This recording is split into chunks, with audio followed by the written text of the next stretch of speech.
Yeah, here we go. So 242 and 245, they're due Wednesday.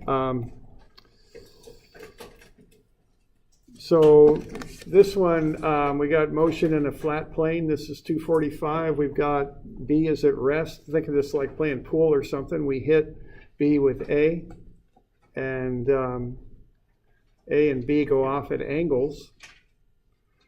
And we know that A is going down left at 0.292 meters per second at 20 degrees, and B is going up right at 30 degrees and 0.25 meters per second.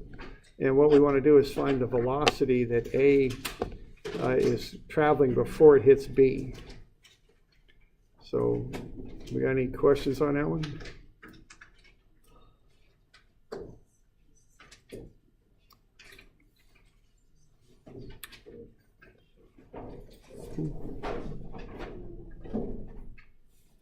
Doing all right? I mean, that one isn't real tricky or anything. It's just supposed to be pretty straightforward. The idea there is momentum is a vector. I mean, that's really the important thing to get on that one. So we're good?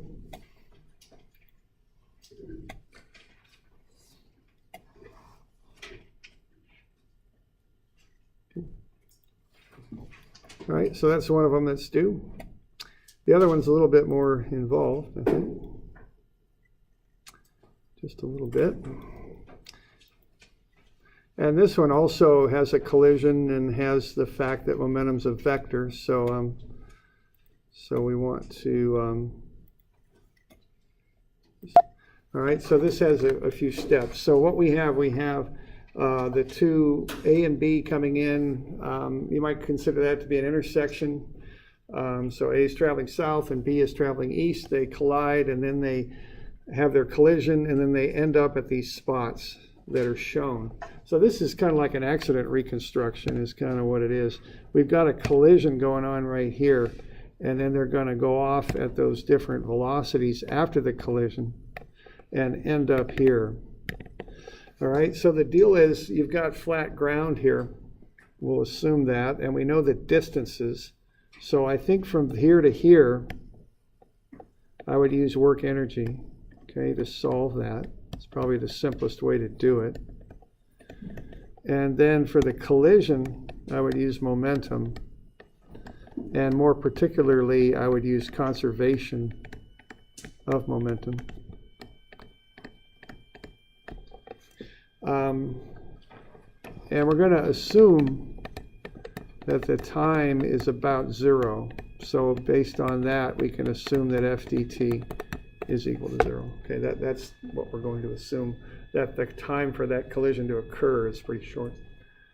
Okay, so this is going to be a two-step process. We're going to kind of start at work energy, walk it back to the collision, and then work back through the collision to get the velocities before the collision. So if you ever see like a state trooper at an accident site measuring skid marks with those little, they've got like a wheel that measures distances. That's what they're doing. They're trying to reconstruct what happened if they need to know that. Okay.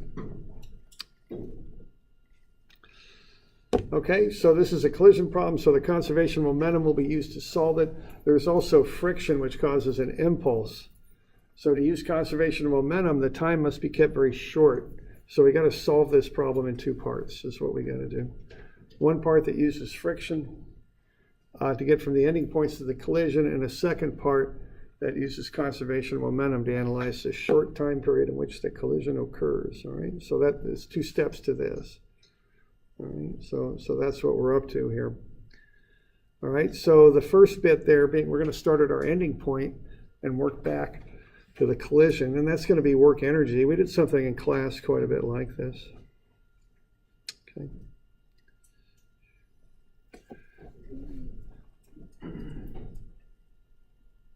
We're going to track A and B from their ending points to just after the collision. Okay, this involves friction and distance, so we're going to use work energy. And it's flat ground, so the potential energy can be ignored. No spring, so that goes away. Yeah, they come to rest, so the final kinetic energy goes away. So all we got is kinetic energy and work.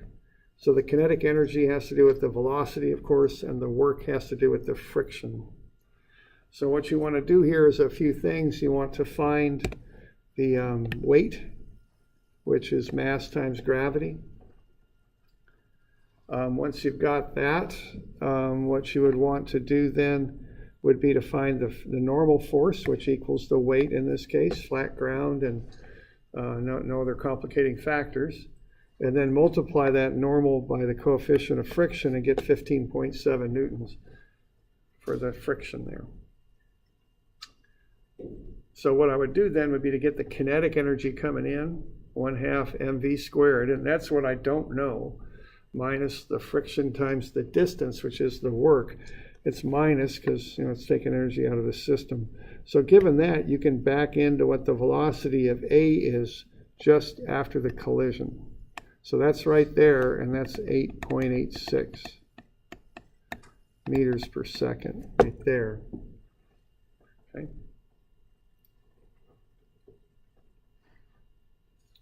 So that's the first thing that I would do on that, is kind of work my way backwards and get that velocity just after the collision. All right.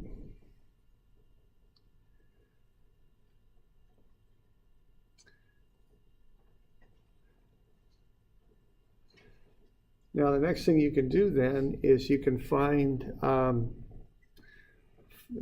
do the same thing for B, and you'll get both velocities just after the collision. Now you know the angular relationship, so you can do momentum next, and that'll be as a vector, so you'll do that in the x and y directions. Okay.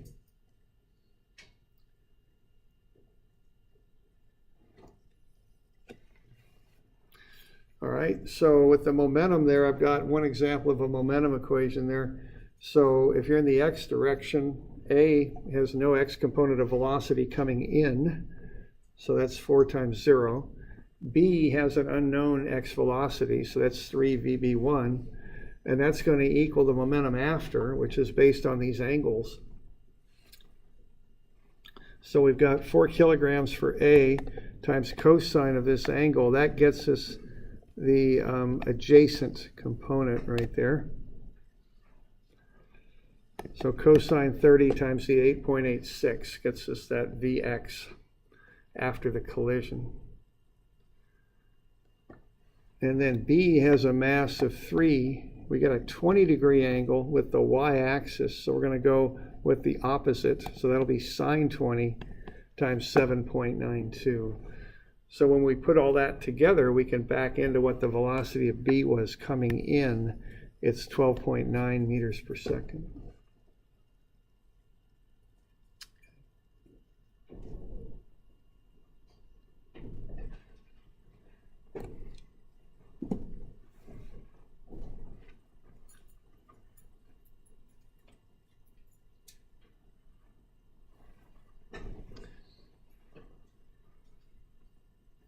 So we got any questions on that bit? So I've basically done half of it for you. You'll just mimic that and do the other half to work through the thing. Okay.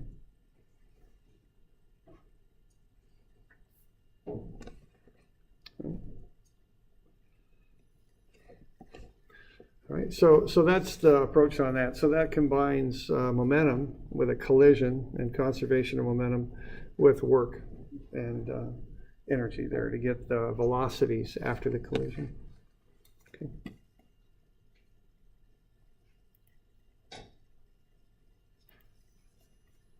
All right, so